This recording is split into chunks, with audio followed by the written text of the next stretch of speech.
تلنگانہ کے ضلع میدک میں ایک دل دہلا دینے والا واقعہ سامنے آیا، جہاں 10ویں جماعت کی طالبہ نے امتحان میں ناکامی کے خوف سے خودکشی کر لی، مگر نتائج نے سب کو حیران کر دیا۔ تفصیلات کے مطابق 17 سالہ متوفیہ بانوت سائی پریا پوڑیچن پلی کی رہائشی تھی اور ضلع پریشد ہائی اسکول کوتاپلی میں زیر تعلیم تھی۔ اس کا چھوٹا بھائی 15 سالہ شنکر بھی اسی کا ہم جماعت تھا۔ چہارشنبے کے روز جب شنکر نے اپنی بہن کا رزلٹ چیک کیا تو پتہ چلا کہ سائی پریا نے 600 میں سے 480 نمبر حاصل کیے، یعنی 80% نمبر، جبکہ خود شنکر نے 441 نمبر حاصل کیے۔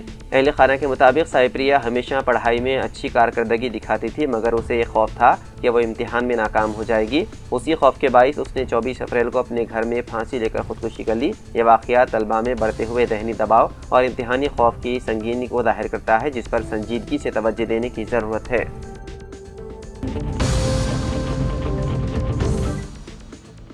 تلنگانہ حکومت نے سینئر کانگریس رہنما وی ہنمنتراؤ اور D G P B Shivdhar Reddy کو بطور خصوصی مشیر مقرر کیا ہے۔ وی ہنمنتراؤ، جو سابقہ راجیہ سبھا رکن بھی رہ چکے ہیں، کو پسماندہ طبقات کی فلاح بہبود اور ترقی کے مشیر کے طور پر مقرر کیا گیا ہے۔ انہیں وزیر مملکت کے برابر درجہ دیا گیا ہے اور وہ ماہانہ 1 لاکھ روپے تنخواہ حاصل کریں گے۔ ان کا سیاسی کیریئر تقریباً 50 سال پر محیط ہے، جس دوران وہ سال 2004 سے سال 2016 تک راجیہ سبھا اور سال 2009 میں متحدہ آندھرا پردیش میں ایم ایل اے بھی منتخب ہوئے۔ وہیں دوسری جانب بی شیودر ریڈی، جو جلد ہی ڈی جی پی کے عہدے سے ریٹائر ہونے والے ہیں، کو ریاستی سیکیورٹی مشیر مقرر کیا گیا ہے۔ وہ آئندہ 3 سال تک حکومت کو امن و امان، پولیسنگ، داخلی سلامتی، جرائم پر قابو پانے، منشیات کنٹرول اور روڈ سیفٹی جیسے معاملات پر مشورہ دیں گے۔ حکومتی احکامات کے مطابق انہیں چیف سیکریٹری کے برابر درجہ دیا گیا ہے اور وہ ماہانہ 2.25 لاکھ روپے تنخواہ کے ساتھ دفتری سہولیات کے بھی حقدار ہوں گے۔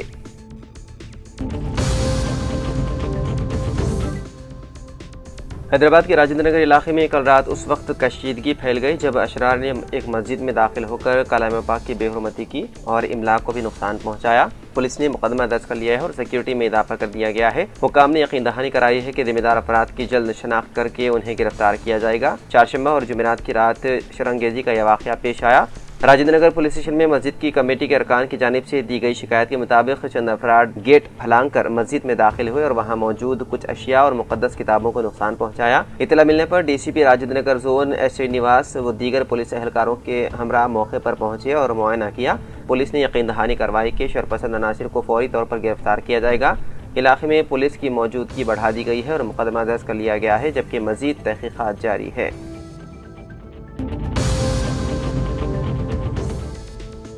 ہجومی تشدد میں شہید روزے دار مسلم خاتون کے ملزم کی رہائی پر گاؤں میں جشن، درندہ صفت انسان کا پھول پہنا کر ہیرو کی طرح کیا گیا استقبال۔ بہار میں 25 فروری کو پیش آئے دل دہلانے والے واقعے میں ایک مسلم خاتون کو مبینہ طور پر ہجوم نے بے رحمی سے تشدد کر کے ہلاک کر دیا تھا۔ خاتون کو مبینہ طور پر بے رحمی سے تشدد کا نشانہ بنایا گیا اور وہ 1 مارچ کو زخموں کی تاب نہ لاتے ہوئے دم توڑ گئی۔ اطلاعات کے مطابق خاتون نے پانی مانگا تو اسے انسانیت سوز سلوک کا نشانہ بناتے ہوئے پیشاب پلانے پر مجبور کیا گیا، وہ بھی ایسے وقت میں جب وہ رمضان کے روزے تھی۔ اب اسی کیس میں مرکزی ملزم منگو سنگھ کو عدالت میں ضمانت ملنے کے بعد نہ صرف رہائی نصیب ہوئی بلکہ گاؤں میں اس کا استقبال بھی کیا گیا جیسے کوئی مجرم نہیں بلکہ ہیرو واپس لوٹا ہو۔ یہ منظر متاثرہ خاندان کے زخموں پر نمک چھڑکنے کے مترادف بن گیا۔ ایک طرف بیٹی کی دردناک موت کا غم تو دوسری طرف انصاف کی امیدوں کا ٹوٹنا، یہ سب کچھ خاندان کے لیے ناقابل برداشت صدمہ بن چکا تھا۔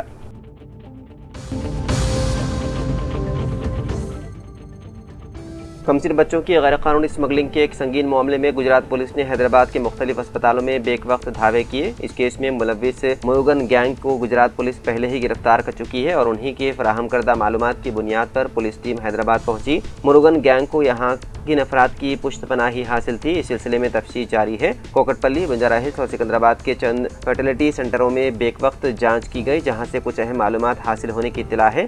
پولیس کے مطابق گزشتہ سال ضلع حیدرآباد کے ایک اینٹ بھٹی میں مزدور کے طور پر کام کرتے ہوئے مروگن بچوں کو غیر قانونی طور پر دیگر ریاستوں میں فروخت کرتا تھا۔ اس سلسلے میں وہ گرفتار بھی ہوا، تاہم 3 ماہ بعد رہا ہو گیا۔